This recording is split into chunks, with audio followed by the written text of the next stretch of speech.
the nature of wells in a nutshell, and kind of the different types of well construction that we're going to see, when you're out in the field doing things, and what's normal, what not to expect, or what to expect for that matter, and kind of the different problems that these wonderful holes in the ground that we rely on for water kind of can present.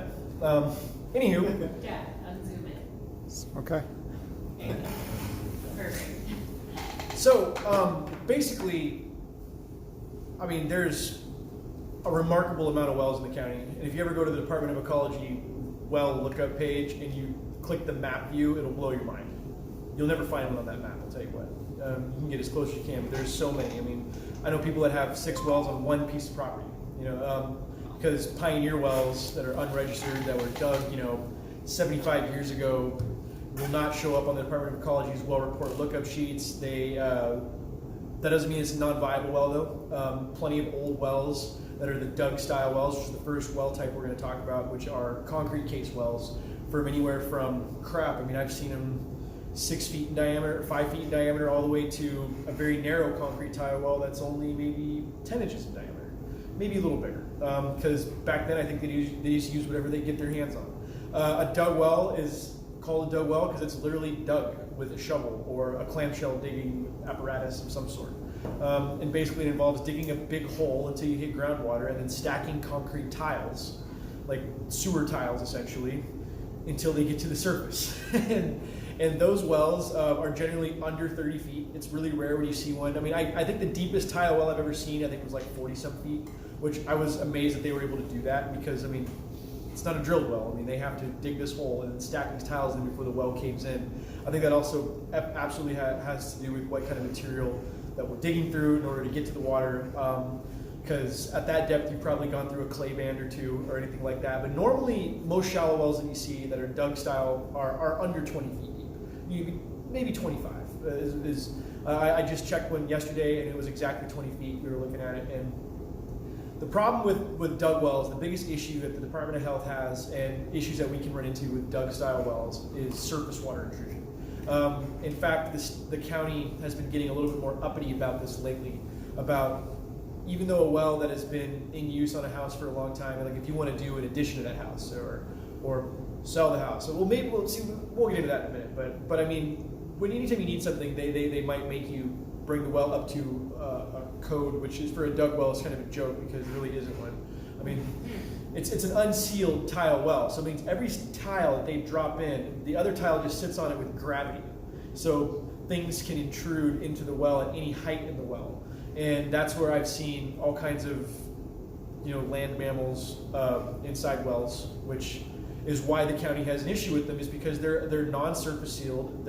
It's a non-continuous construction down to the aquifer, and I mean, use your imagination. Anything can get in there and cause bacterial intrusion. That's the biggest concern is bacterial intrusion. I mean, if there's a flood, water can get into these wells, whereas a modern drilled well, we mitigate that with various things. We'll get to that when we start talking about those wells.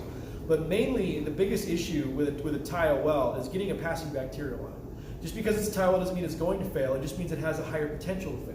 So I'm dealing with one right now down in Bow that I'm installing an ultraviolet on tomorrow because it closes on Friday and they need it done yesterday. That's always the way it goes. And the well is in the pump house, which is nice, but you can look right into it. I mean, you can see water. There's a big hole. I went, well, we should probably close that up and then maybe install an ultraviolet system, because basically when you're installing a disinfection system on any water source that's surface water or groundwater in the influence of surface water, we're basically surrendering the fact that we know that it's a high-risk area. We know that no matter what we do, that's the only thing we can really do to mitigate that risk is full-time bacteriological treatment, which involves, there's basically only 3 ways to do that. Ultraviolet has become the most fashionable because it's the least expensive, it's easy to install, and it doesn't involve any chemicals. How effective is it? They're really effective.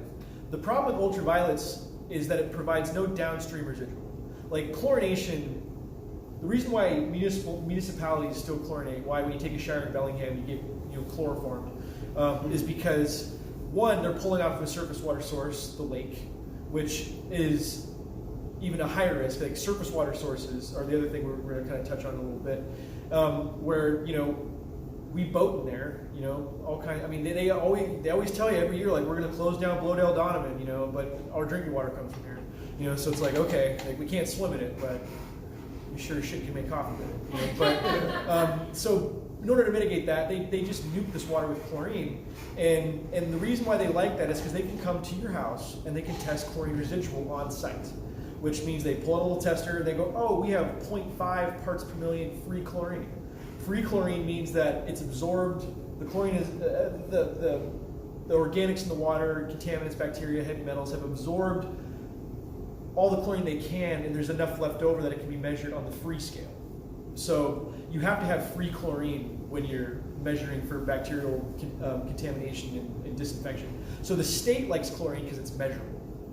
Citizens don't like chlorine because they can smell it and they know what it is. There's an alarming statistic I was reading the other day. Mass chlorination of water systems, I believe, started in 1936. So they really started hitting municipal water with chlorine. And at that time before, I think heart disease was 3 instances out of 100, and now we're 1 out of 3. So, I don't know. It seems a little wild. So again, not a fan of chlorine. The state's a fan of it merely because it gives them plausible deniability. Like, they don't care about your health, they really just care about getting sued. And, going to jail and all that. So, chlorine, really effective, really measurable, sort of intrusive. Then you have ultraviolet, which is not intrusive at all. Water passes through a reactor chamber where an ultraviolet bulb and quartz sleeve are. And if you size it appropriately, based on the flow rate of the water, it will kill any bacteriological pathogens, provided that there is no heavy metals in the water to coat the quartz sleeve with iron buildup or anything like that. The light has to shine. So iron must be gone, manganese must be gone. The water can't be too hard because that scale buildup again will impede the light radiation from actually killing bacteria in the water. However, if you cover all your bases and do good pre-filtration before UV, they're very effective. However, they just don't give you any downline residual. I've had systems where we have a contaminated well, the water passes through the ultraviolet, and yeah, there's no bacteria right there, but right on the other side of the ultraviolet, where the house connects, there's bacteria because it got reintroduced.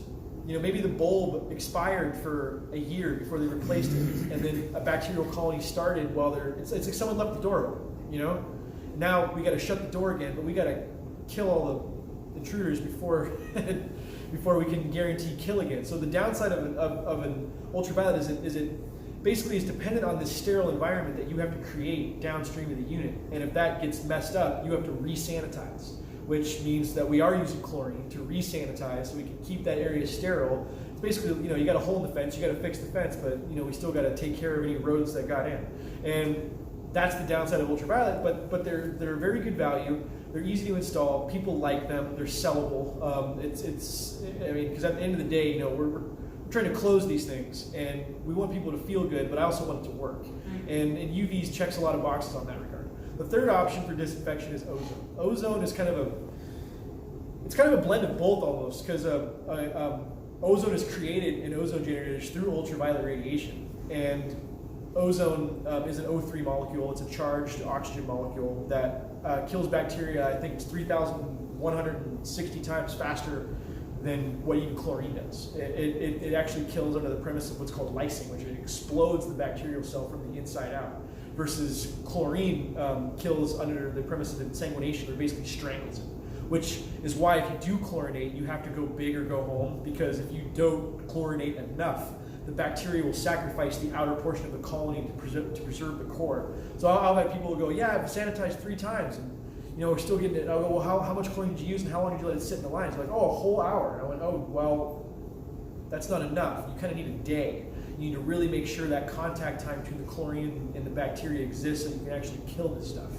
Because, again, bacteria is the #1 issue that you guys are going to run into. By far and away. Depending on the lenders, they might make you test for some other primary contaminants, which we'll touch on in a second.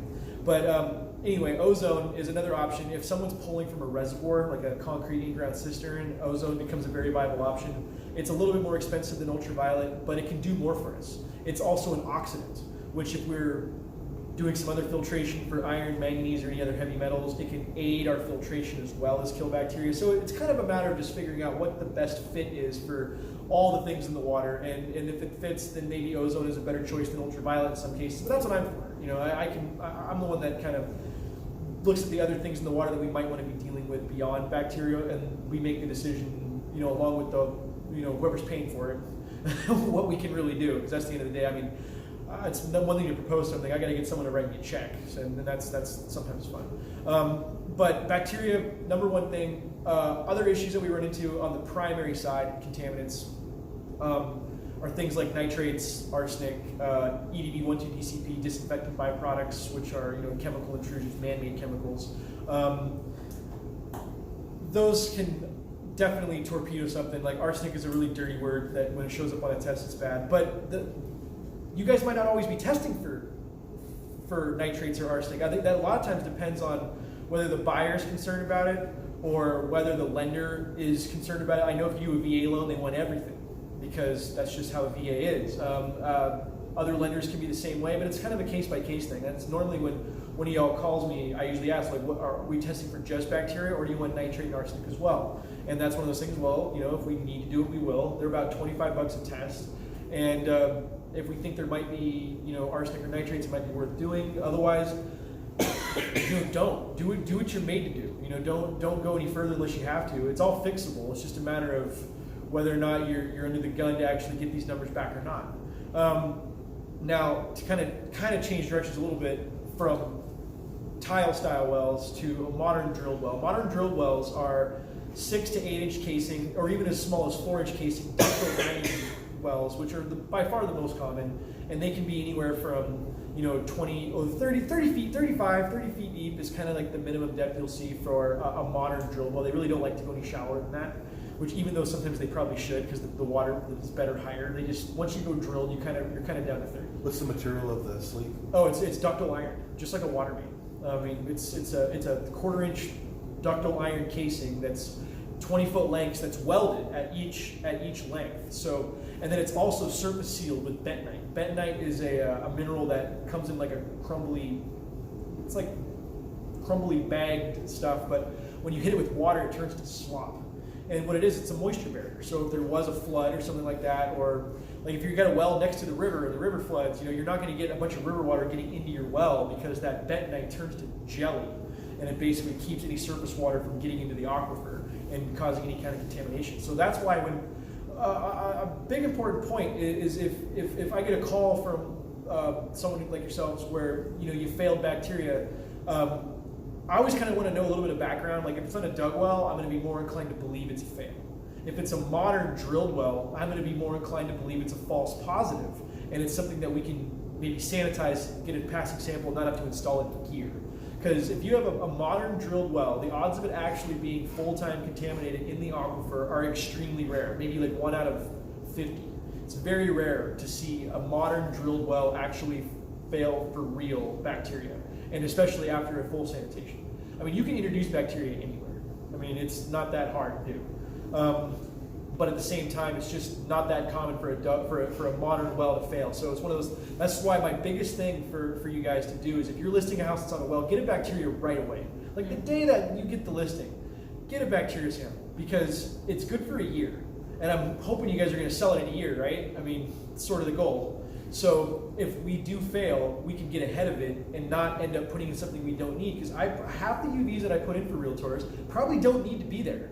But we're throwing money at a problem to make it close because we just want this to go away. Yeah. You know, like it's not worth it. It failed once, I guess it could fail again. You know, sometimes it only takes one fail for a buyer to lose their mind. I mean, and next thing you know, they're not wanting to hear anything else but when's the UV going in? And it's like, okay, like I get it. You know, we're trying to close a $500,000 house. We're not going to cry over $1,000. Like, let's just do it. Let's get it done. But if we get some due diligence with the seller, when the house first goes on the market, and we can get ahead of this, maybe we don't need to do that, and everything can just go smooth. Yeah. And we can sanitize. Even at a dug well, it's still worth it to sanitize and retest. I generally don't lose my mind until we failed 3 tests. Like if we fail one, I go, first thing I ask is, okay, who took the sample? Do they know what they're doing? Do they know how to properly sanitize a faucet? I personally like to burn my faucets with a blowtorch before I take a sample.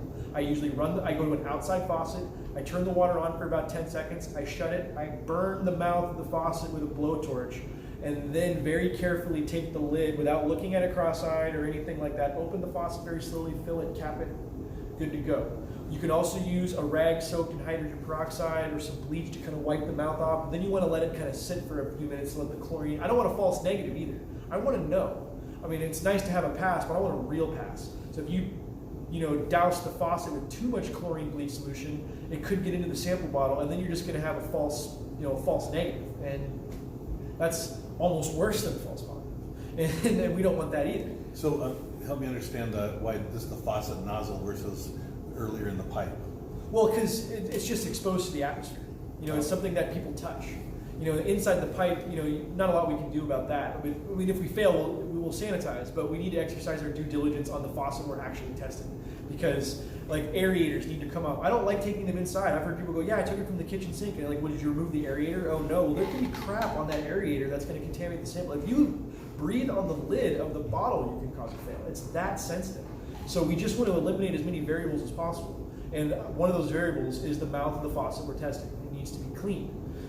So that's always the first thing I ask when I get a fail is, hey, was the proper protocol? And, it was? Okay. Well, if it was, we probably won't retest initially, but if it wasn't and no one knows, we're just going to retest right away without a sanitation. It's like, okay, well, we don't know if it was.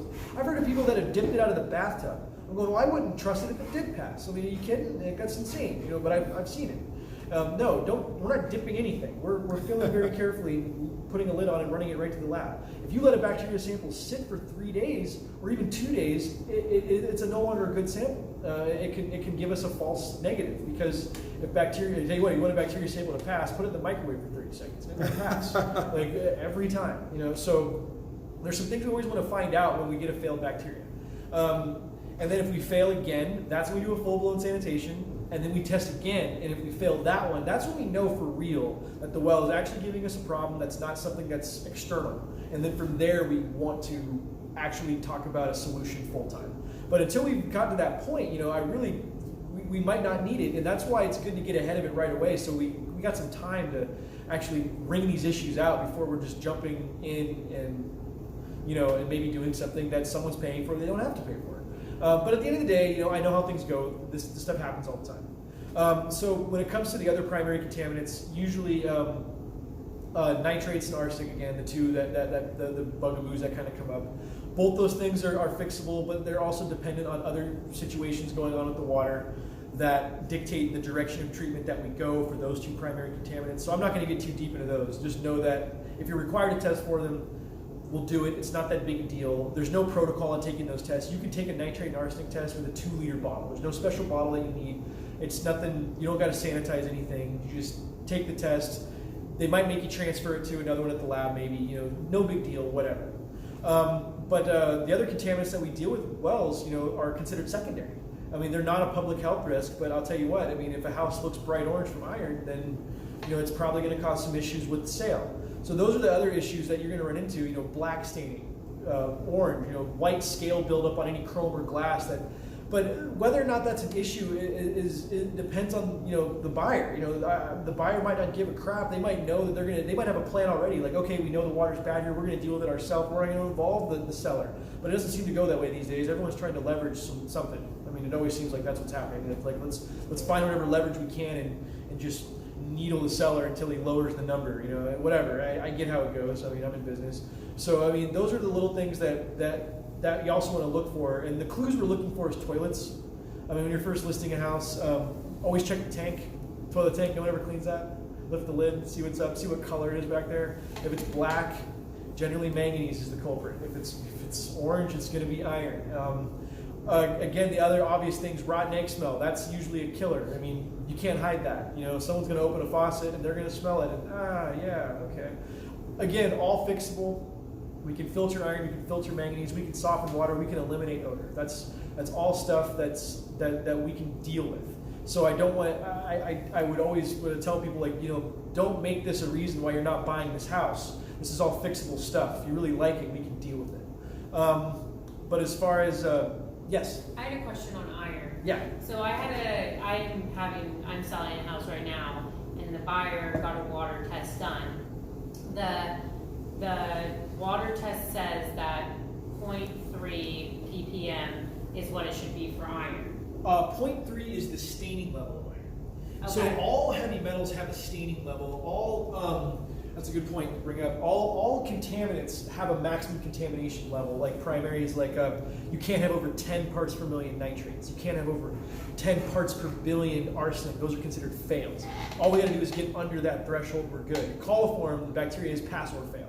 Either pass or you fail. Iron. The numbers that they throw out are the staining levels. Like iron is 0.3 parts per million. You're going to start to see it build up in your toilet. So if you see staining in a house, you can pretty much guarantee that it's over that point. So yeah, the test came back as 0.5. Yeah, which is I consider great. I mean, is it above the staining level? Sure. Do I have people that would murder that guy for that water? Absolutely. 0.5 is very treatable. Yes. Is it perfect? No. But on the scale of 1 to 10, 10 being the worst water, 1 being the best, I call that like a 2. It's very manageable. So it shouldn't be a deal breaker. I wouldn't think so, but Hopefully not. people are insane these days, and if they see something else in the house, they might use that as the deal breaker. I see that a lot, like, oh, you're just using this to get out of the sale. Okay, Right. got it. So the iron is not a health concern. It's No, just not at all. It's just a aesthetic, cosmetic. We call it visual. nuisance contaminants. Nuisance. It's going to stain your white laundry. If it's bad enough, it'll stain the house. If you irrigate next to the house, I mean, look at the Burlington High School fence by the freeway. It's not orange because they made it that way. It's orange because, like, look at propane tanks.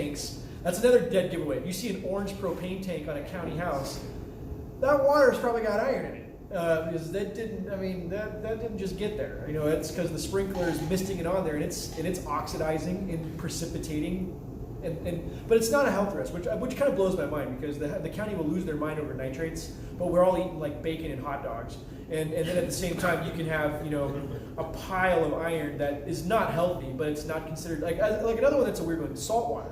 It's very common if you're ever listing a house on the top of U Street Hill, there's probably salt water up there. I mean, that's just that whole area is just saltwater city. That's not a primary contaminant. But I'll tell you what, you're going to die a lot faster drinking that than 10 parts per million nitrates. But hey, whatever. I don't want the county to have more primary contaminants because frankly, they just get in the way and they make you get the same system you would get to treat no matter what, but it's just going to cost you more because now you're jumping through county hoops. So frankly, the government's just getting in the way here. We're all adults. We all can go to the bar. We can all drink. That's a lot more toxic than any of the stuff that we're dealing with in water. But for some reason, they'll hold up something because of a little bit of nitrates. I don't know. Vote libertarian. Anyway, yeah, get the government out of our business. Anyway, secondary contaminants though are generally what you're going to probably run into the most because they're just obvious. I mean, secondary contaminants are the stuff that makes water look and smell terrible, and again, it's all fixable. And if there's a house that has existing treatment equipment, I'm inclined to use a bunch of it. Some of it just needs maintenance. So it's one of those things. When I usually do a wellhead inspection, normally what I'm doing is I'm looking at the condition of the well, starting from the well, and kind of going, okay, like if it's a tile well, maybe we need a new lid. Maybe the well's caving in. Maybe it's really bad. Those are the things that I look for. I look in the tiles to make sure it's all good. If it's a modern well, I look to see if the well cap is on properly. Normally, I'm not going to get too much into pumps today because that's kind of a whole other direction. But I'm making sure the pump works and it's providing enough water. And whether it's enough for one person versus another, that's debatable. I mean, I like high horsepower cars and loud stereos. Some people don't. Yeah. Question on the hardness part of this. So Yeah. you have a seller that's selling their house. They get a really nice stone or slate, and they have a pebble shower, but it's all White. kind of whitish. What do you do to get rid of that? Soften the water. You soften. Well, I mean, they're going to sell it in a week, right? They're going to put it on listings. Oh, you want to maybe clean that up? Yeah. What do you?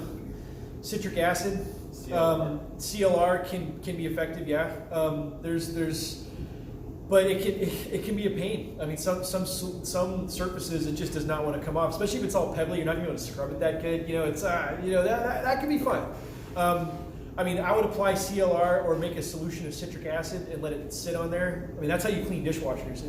If you get a dishwasher that's all white inside, you could run it empty with some citric acid. It'll look brand new afterward. But basically, that's just as the water evaporates, the calcium remains, and you'll paint your black car white. In different parts of the county, it's harder. Like Bellingham water is really soft because it's lake water, so we just never see that in the city here. Linden water, they pull from the river. It's slightly harder than Bellingham, so you're not seeing such a huge issue there. Ferndale, they went to deep wells. It's hard as a rock out there now, and it tastes like dirt. It's all alkaline. Bridge Bay Village. Birch Bay Village, yeah. Birch Bay Village is even harder yet. Birch Bay Village is like 12 grains hard, and I do softeners out there. It's that's the only thing that's really the issue with Birch Bay Village. Once you soften it, you got great water, but it's too expensive for municipalities to soften water at a large scale, so they generally don't. Like a Hemi Water Association out in the county, awful, 26 grains hard. It's like the hardest water in 3 counties. It's ridiculous, and that's I consider softening more of a luxury though. Like on the scale of secondary contaminants. You know, I'll put, you know, iron, manganese, hydrogen sulfide, which is rotten egg smell odor, you know, stuff like salt water, low pH that's so low it's corroding anything metal the water touches. Those things I consider on the need side because they're going to do damage to the house and they're just going to ruin your day. You know, nothing's worse than bringing out a load of white clothes and they're all orange spotted. You know, like, okay, cool. You know, but hardness doesn't do as much damage to your house. I mean, there is a level of hardness where it becomes a necessity, but for what we mainly see in the county here, hardness, I definitely kind of throw on the luxury side of things. Now, a lot of times we're softening because softeners also remove iron as well. So sometimes we're killing 2 birds with 1 stone. Again, that depends on the exact nature of the water. Is it expensive?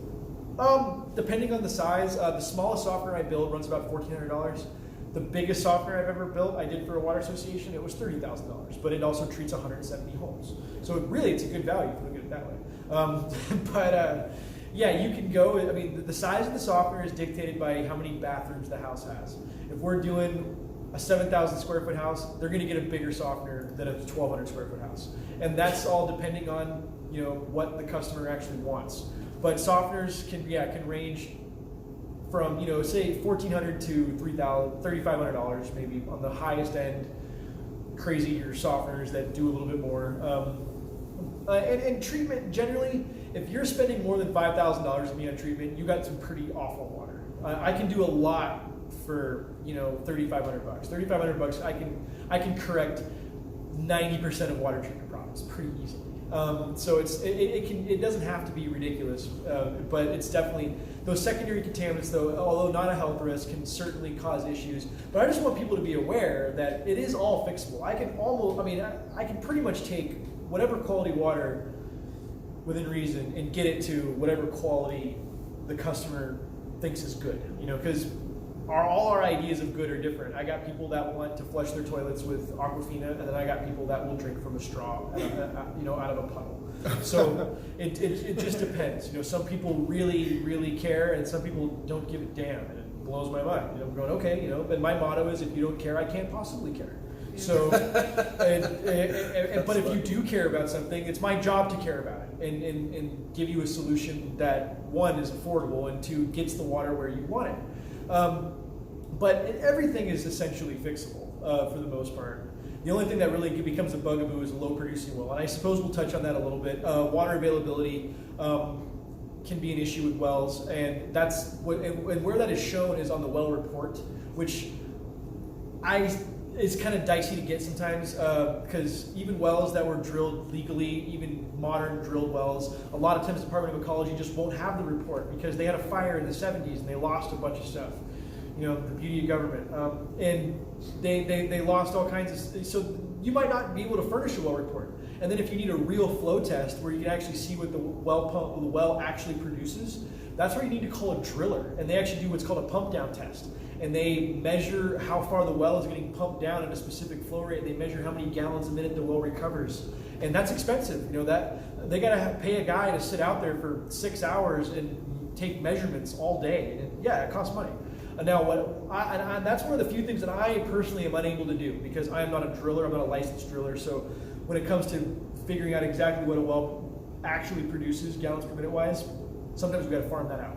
What I am able to do is give people an idea of what the pump is able to pump. Now, that is mutually exclusive from what the well actually produces. You could put a pump in a well that's way too big, and you'll pump it out empty. The pump might be putting out 30 gallons a minute, but that doesn't mean the well is making 30 gallons a minute. So generally we size the pump to not exceed what the well can do. But low producing wells are definitely an issue, and more often lately I've been getting called by people like yourselves about writing up a paper saying that we're getting this much flow rate per home on a shared well or something like that, and that can become an issue.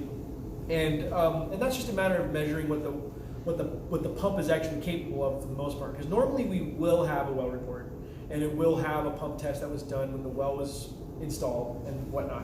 And it's in the lower left-hand corner of the sheet of paper. It'll say how many gallons a minute that well was rated at when the well was drilled. Is it accurate? Maybe. I generally take them on face value until I have a good reason not to. So I've had plenty of well reports that are totally wrong when it comes to what they make, but we're going to go with it unless I have evidence to suggest otherwise.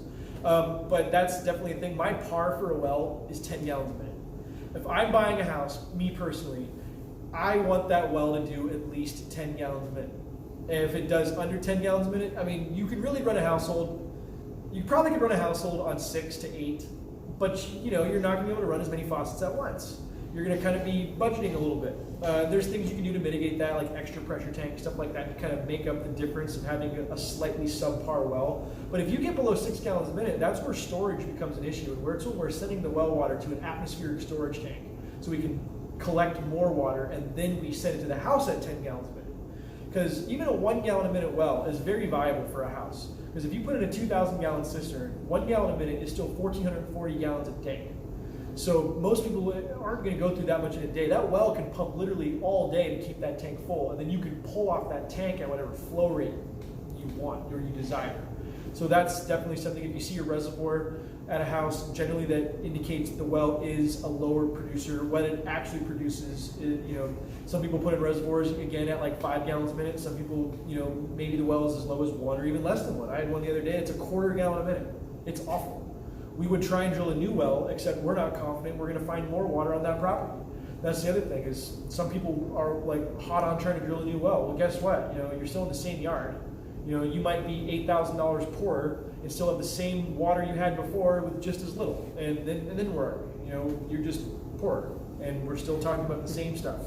So availability is definitely an issue in different locations around the county.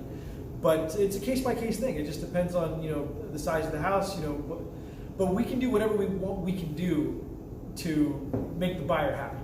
It is absolutely possible to make. I always feel like we can make it work. I'm very confident on what we're able to actually do when it comes to quality and availability.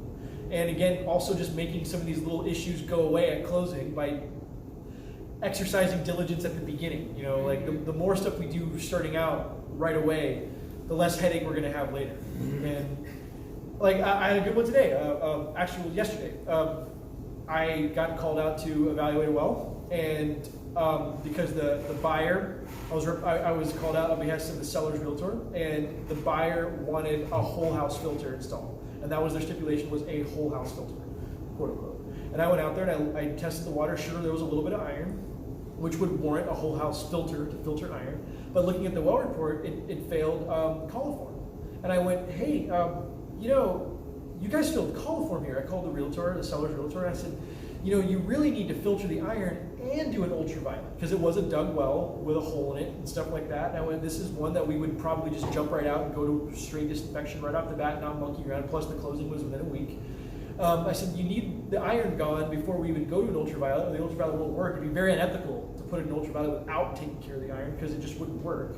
And he said, no, they were very clear that they wanted a whole house filter, so we're just going to do the filter. I went, okay, done. So I sent him a quote, did everything for that. Well, lo and behold, yesterday, Miss Buyer calls me and goes, hey, does this address the coliform? And I said, no, it doesn't. This is a whole house filter for iron. And she goes, well, we saw that we failed coliform, so we told we wanted a filter to address the coliform. And this was a layman, someone not knowing the nomenclature, and then it getting passed on in our game of telephone. And then next thing you know, I'm putting in an iron filter when their biggest concern was the coliform the entire time. And then I got to call people, and I'm like, look, I don't want to get in the middle of this.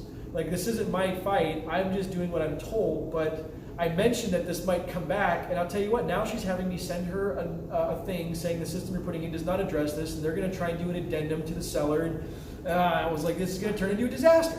Well, it's going to work out. I got called this morning. And guess what? We're doing the UV too. and I saw this coming, but they were trying to pull a fast one in a sense, and they didn't say UV. They said filter, so we're doing filter. I'm like, you don't think this is going to come back around? I mean, Yeah. this is being short-sighted. It's going to come back around. It never gets better with time. We may as well, head this up right now. Oh, I mean, luckily this went okay. The seller was obviously game to take care of this because they did need to. And the seller seems like a good guy. And I meet some absolute scoundrels that sell houses in this county. It blows my mind. I mean, not talking about y'all. I'm talking about the actual seller.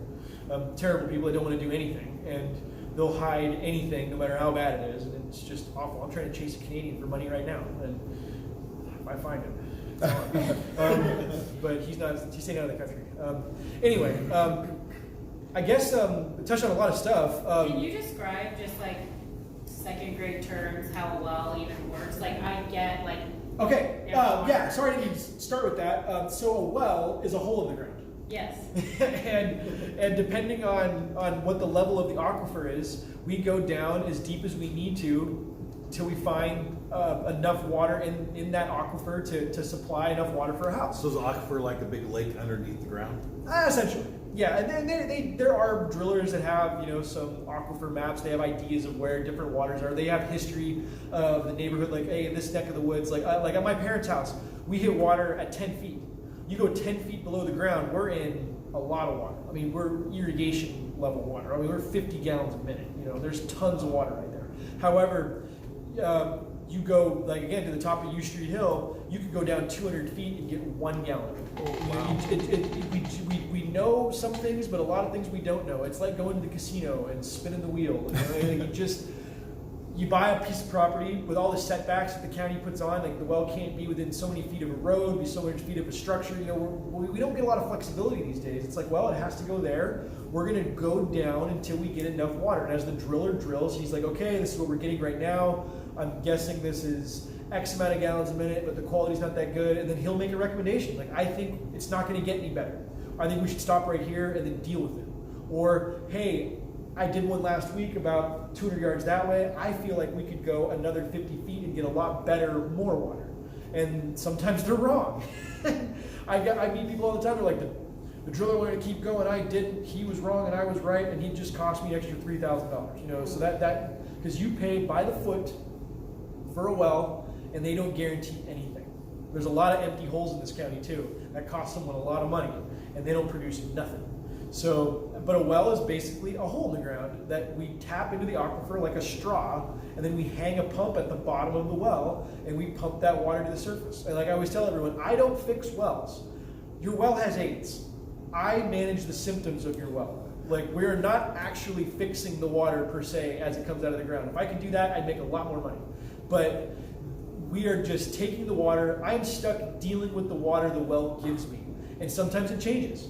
And that's always a fun proposition. Sometimes a well can be static and be rock solid for 20 years. And then I went on Valley Highway a couple years ago over by Acme, where a little tremor, people had good water for 30 years and it turned to crap. Because the aquifer shifted, because the ground shifted, and now that well is pulling from a little bit different spot that had a bunch of iron. So what's the difference between a pump house and like the actual well? So a pump house is a shack. Yeah. That's near the well, where we put the gear that we require to pull the water out of the well. I mean, you don't need a pump house. You can put everything in a garage. A pump house is just a building where you can have power. You have a structure that can protect the pressure tank, some of the extra accoutrement that you need to treat the water, whatever treatment equipment we're doing. Or like I said, you can just run that straight to the garage. It's a case-by-case thing. So how far away does that pumping equipment need to be from the well? Is it close to it? Can it be It far can be away? right next to the well. It can be around the well. It can be as far away from the well as you want. It doesn't, there's no requirement. Because generally, it's going to be between the well and the house, or at the well and the house, somewhere between point A and point B. It can be in the middle. It makes no difference. So the well pump requires electricity and wiring down to the well. So depending on different site limitations, we might do a pump house right at the well. Like the well's right here, we build the pump house right next to it. Other situations, it might be in a really stupid area in the woods where the well is, and it's just not plausible to run a sub panel and a lot more power to the pump house. Because normally a pump house, you're doing like a 30 or 50 amp sub panel, so we're running more electrical out there. Maybe it costs less money to put all that electrical infrastructure in the garage and just run one smaller run of wire out to the pump pump house. It's a case by case thing. It just depends, but the sky's the limit. You could build a pump house around the well, next to the well, anywhere between the well and the house, or you could do everything in the house. And some people have a huge crawl space, and we can do it all down there. The house is built on a hill. It's one of those nice crawl spaces that you can walk around in and stuff. That's great. So the water goes from the well that's underground Yes. to the pump house, which is above ground, Yes. and then it goes back underground to get to the house. If that's the way we're doing it, yes. Now, Different options. if we had a big garage with a lot of space and the well say the well is 100 meters away, you could just come right out of the well with a buried line from the well all the way into the garage, have your pressure tank, your treatment and everything, and your power source all from the panel in the garage, and then you don't even need a pump house. And we're just sending one run of wire out to the pump, and everything is triggered and controlled in the garage. If that's a better way, then that's what we'll do. And again, it's a case by case thing. A lot of times I prefer pump houses because it's a dedicated space that we can do treatment. Some people have such bad water that we need to build a pump house just to contain all the treatment because we'd be killing half their garage. I got pump houses that are half the size of this room because there's so much equipment that we need to do to get the water to the level that the client wants. And I got a motto about some of my competitors: no matter how big their pump house is, they'll fill it, no matter what.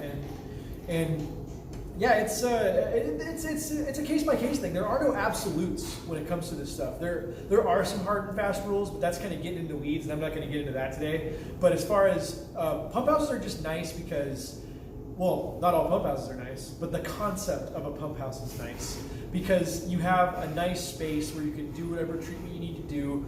And heck, if you build it big enough, maybe you can put a lawnmower out there too. I don't know. But again, it's another building that costs money. If that's not in the budget, then we don't do it. It depends. It really does. So as we're talking to our clients, and you mentioned 3 different kinds of treatment, basically For bacterial. for bacterial. The disinfection treatment. What's the ongoing maintenance cost to keep that going per year? So ultraviolets require a bulb change once per year. So the bulb burns for 1 year, you change the bulb yearly. And it has a controller that makes a hellacious racket when it starts to expire. Because let me tell you, the bulb manufacturers, they want you to buy more bulbs.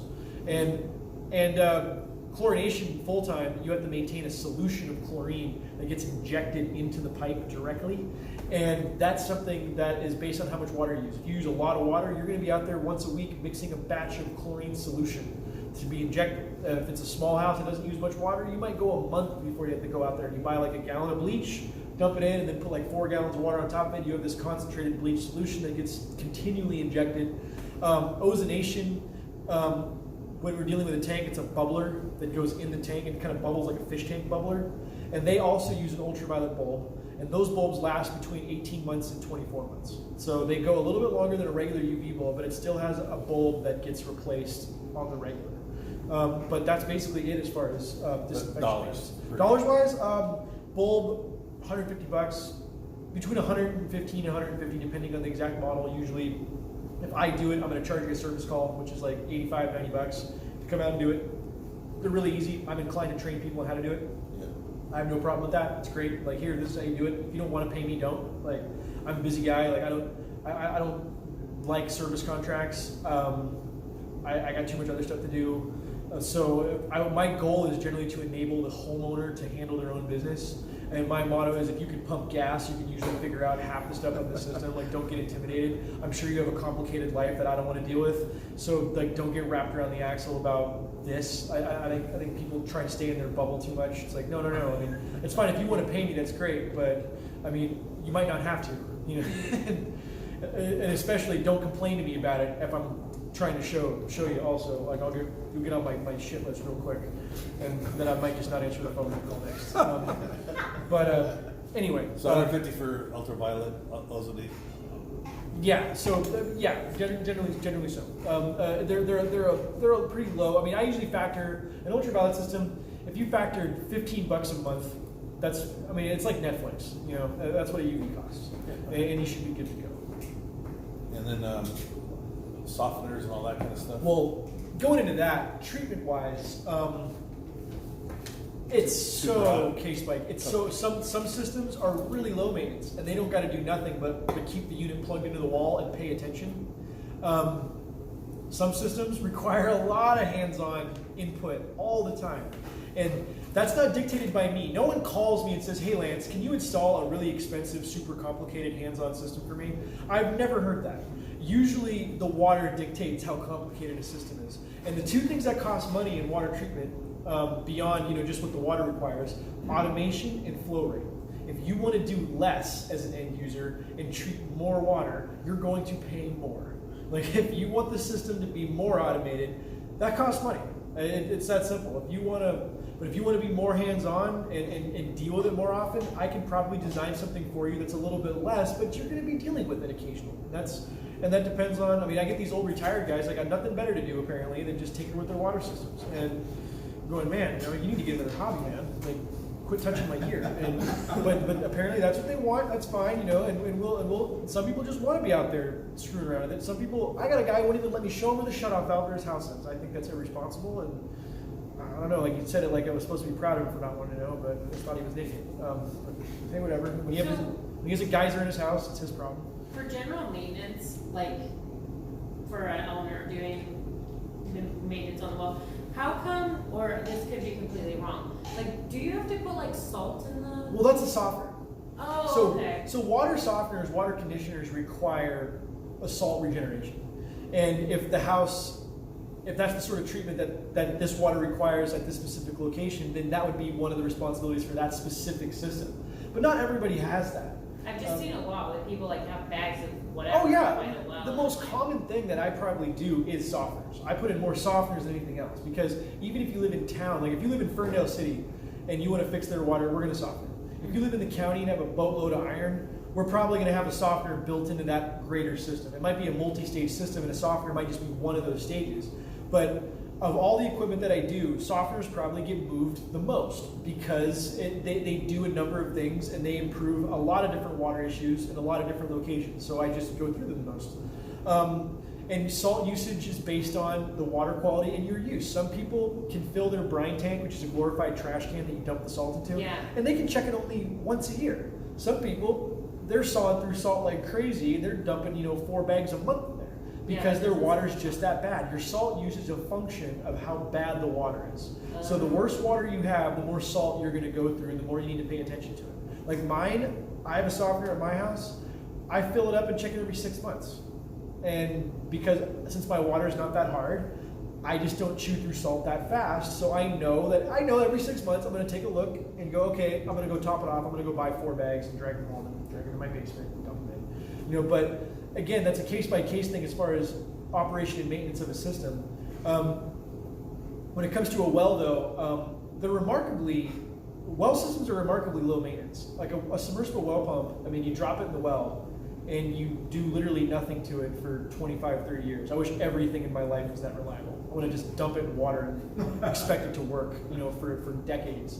That's pretty awesome. And I think people do get wrapped. I meet more people that are buying houses that are afraid of wells. And I'm going, look what you pay a month for a water bill in Bellingham. What are we up to? Like $120 a month? Do some math. That's $2,000 a year that you're dropping on, water. And then they got the balls to tell me that a well's expensive. I'm going, look, you might throw that much money at it every 10 years. Mm-hmm. You're so far ahead, it's not even funny. Plus, you have control over your water. You can take it to whatever level you want. Yeah. Well systems are relatively, with what we can do today, they're really reliable. Mm-hmm. Now, there are crappy well pumps and crappy pressure tanks, just like anything else. There's some Chi-Com crap you can go buy at Lowe's. I highly frown upon that stuff. Like well pump, if you buy a good quality well pump and a good quality pressure tank, I would anticipate getting almost, if I had to do something inside 20 years to see that pressure system, the pump, pressure tank and stuff, beyond maybe a pressure switch or a control box, those are little things that are under $100 that kind of can go bad in the life of the pump. But I'm going to be a little upset if I got to pull that well pump in inside of 20 years, because a well pump operating correctly should really give you 2 decades of life. And if you sized it properly, you did your due diligence when installing it, didn't screw around, you really don't have to. There's no maintenance to do. They either work, it's a go or no go proposition. They either work or they don't. And hopefully we're not screwed around with them that much. But that is definitely something that I do encounter when I'm doing these inspections for people. Is I'll there might be a weak well pump, and I'll point that out. And on my recommendation, I usually do a nice little write-up where I go, okay, you know, the well pump seems like it's not putting out water according to its technical data. You know, like I'll look at a well pump that's rated at 10 gallons a minute, but it's only giving me 5. I kind of, you know, flags are going up the flagpole that this well pump is not giving us the performance that it once did. But you know, everything gets old. If I timed all y'all in a 40-yard dash in high school and had to do it right now, you'd probably not meet that time. You know, it's just the way it goes. Everything ages, you know, and if you're lucky enough to buy a house right after someone just did all this work, that's great. You know, but it sometimes the seller selling it, maybe that's one of the reasons why. They know, they're like, hey, you know, the next couple of years I'm probably going to be doing appliances, a hot water heater, well pump, pressure tank, furnace. I'm getting out of this house right now. You know? And so I do see that a lot, you know, and those are things that I would make the recommendation whether or not I think this needs to be replaced right now or we can maybe wring a few more years out of it. I try to look at everything like tires. You know, if it's got some mileage on it, let's put some more mileage on this old gear before if it's got some life left in it, let's use it up. You know, there's no sense in doing this stuff early. Unless the performance is absolutely so bad that it's causing, you know, like wife problems. You know, that's not good. No one wants that. But otherwise, you know, we try and take it, you know, on its face, case by case. And again, it is dictated by sort of what the client is looking for, you know, because again, if they're happy with it, I suppose I'm happy with it. And so on. How does a pressure tank work? So a pressure tank is a bladder tank that all pumps require, no matter what. Okay. There are some constant pressure systems where you can get away with smaller pressure tanks these days, but the concept of a pressure tank is you have an air charge and then a bladder, and then separation between the air and the water with the bladder. And the air charge is what delivers water when the pump is not running, because well pumps cycle. They don't run all the time. So when you have a house that's pressured up to a full 60 psi, which is usually the high pressure, because well pumps run on what's called a pressure differential. You have a high pressure cutoff and then a low pressure cutoff. And if the water is fully pressured at 60 psi and you open a faucet in the house and the pump is off, what's delivering that water to that faucet is the air charge pushing water out of the pressure tank and into the house. And as you, like if you turn on, let's say you take a shower, you turn the water on, there should be about 20 gallons in a properly sized 82-gallon pressure tank, which is the most common size. We've been this big around by that tall. Like that's what's considered a standard size for a residential house. Any smaller than that, it's not going to function quite as good, but it's still doable. A lot of times we'll only go smaller because of space. Like let's say it's got to be under the stairs. Well, we can't do a full size one. Well, we'll sacrifice and do a little smaller. What that's going to cause is the pump to run slightly more often. But basically, a standard size pressure tank is going to have about 20 gallons of usable water in it. So when you take a shower, you should almost be able to take your whole shower before the well pump even has to run. Because what's happening is you turn on that faucet, the pressure in the whole house is slowly dropping as you use water. And you got a pressure gauge, you can slowly watch it slowly go down and down and down. And once the pressure gets 40 psi, depending on where the switch is set, the pump is going to come on. And the pump's going to take over and start pumping that pressure back up. So the idea of a pressure tank is it delivers water when the pump is not running.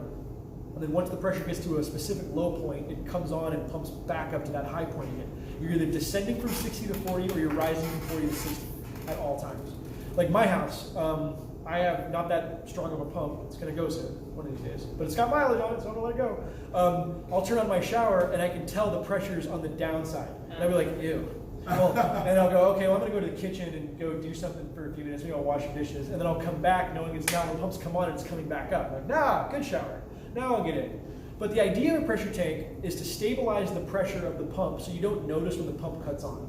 You shouldn't notice when the pump turns on or turns off. It should feel, even though it's fluctuating 20 pounds, it should feel relatively the same. And it also limits the starts per hour of the well pump. A properly operating pressure tank is going to basically minimize how many times per day that well pump actually runs. Now, if you have a waterlocked pressure tank, a dead giveaway is you turn on a faucet, the pump runs immediately, you shut the faucet, it shuts off.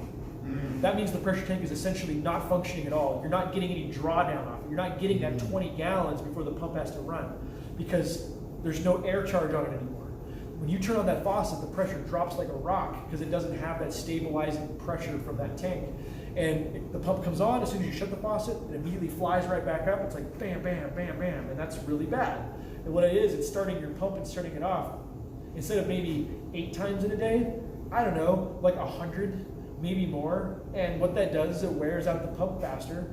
and wears out all the components of the pressure system faster. My motto on that is you can replace the pressure tank now or the pump and pressure tank later.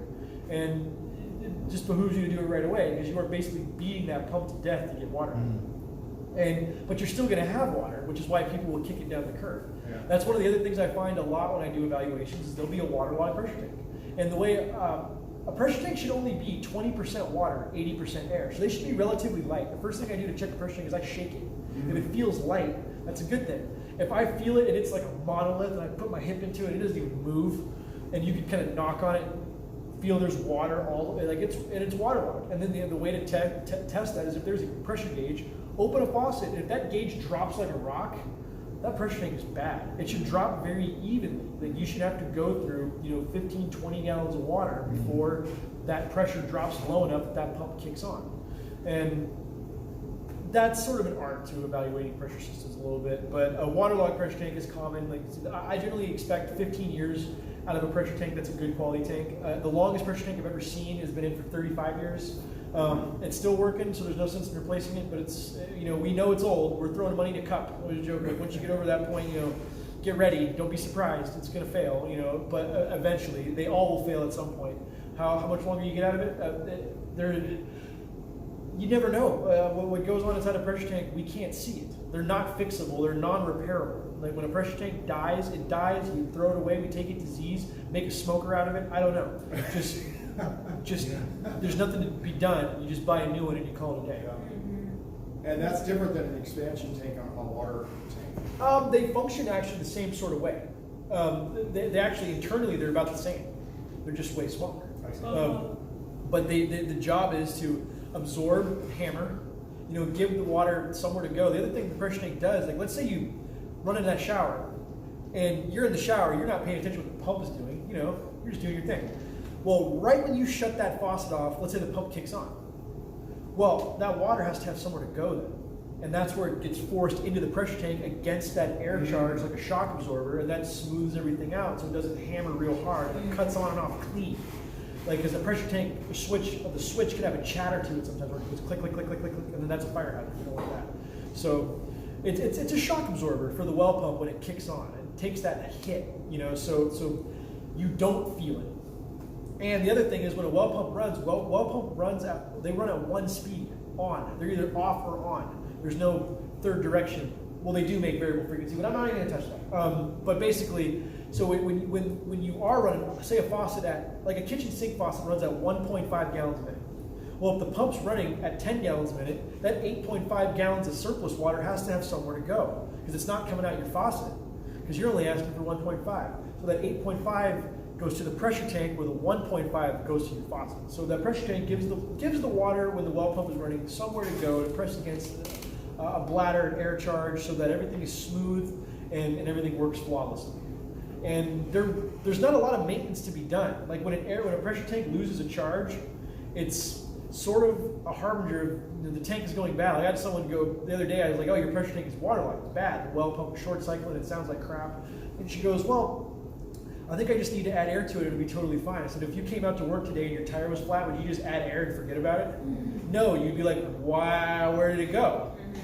Why did it leave? It doesn't just take off, like the air went somewhere. I mean, it's probably a reason for it. Like, don't just assume you just put air back in it and everything's gonna be fine.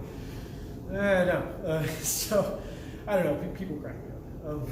But anyway. You and me both. Yeah. So pulling a sample, we've got these, if we have Yes. a flyer, we bought those from the scientific place. Oh yeah, they give them to me for free.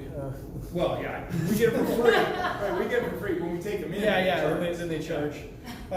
So when you're looking to take a bacteria sample, always make sure the seal is intact.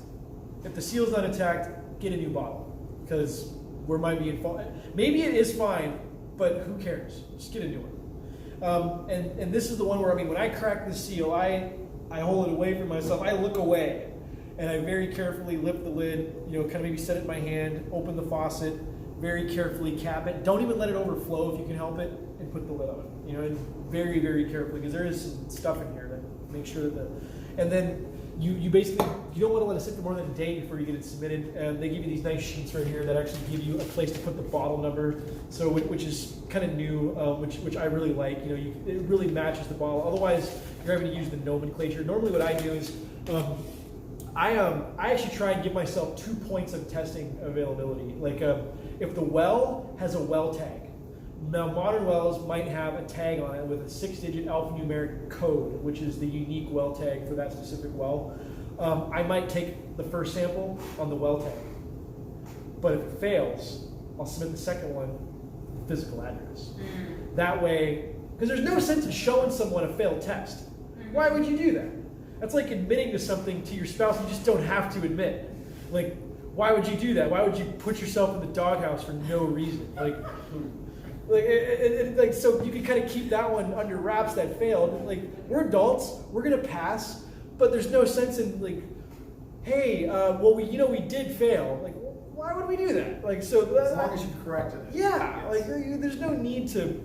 Like, I get people like, yeah, I failed and I told the health department. Like, well, why in the shit did you do that? Like, you just told them? It's like self-reporting yourself for speeding or something. Like okay, I guess you just got more time in your hands than I do. But anyway, I always like to kind of keep myself open to take another sample under a different something else. Yeah. Maybe the seller's name. I don't know. Like, as long as I like addresses or well tags because that's there's no nonsense there. You know that that's from this well tag. You know it's from this physical address. But that way, if you do fail, no one can dig that back up and go, well, was there another fail on this address? Oh, there wasn't. Good.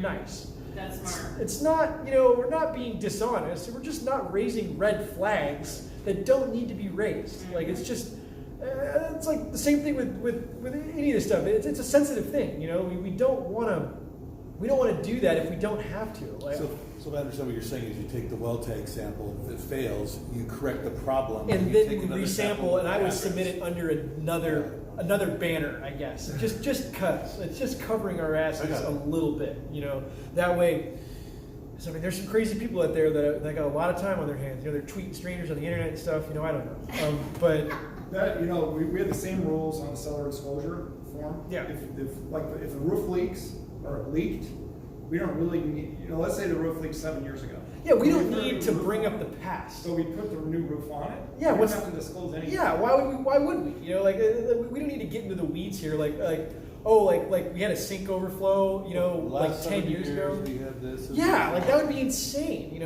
It'd almost be like, digging up things people say, 20 years ago and using it against them today, like how dumb we are. That never happens. Yeah, I don't know. That's never happened. We're not in cancel culture or anything. All right. Anyway, Great presentation. I bet you're a hoot in your political discussions.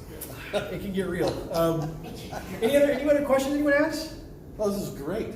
Oh, that was Really very informative. Very informative. It's awesome. I can just get in the weeds sometimes, so I want to make sure we're actually covering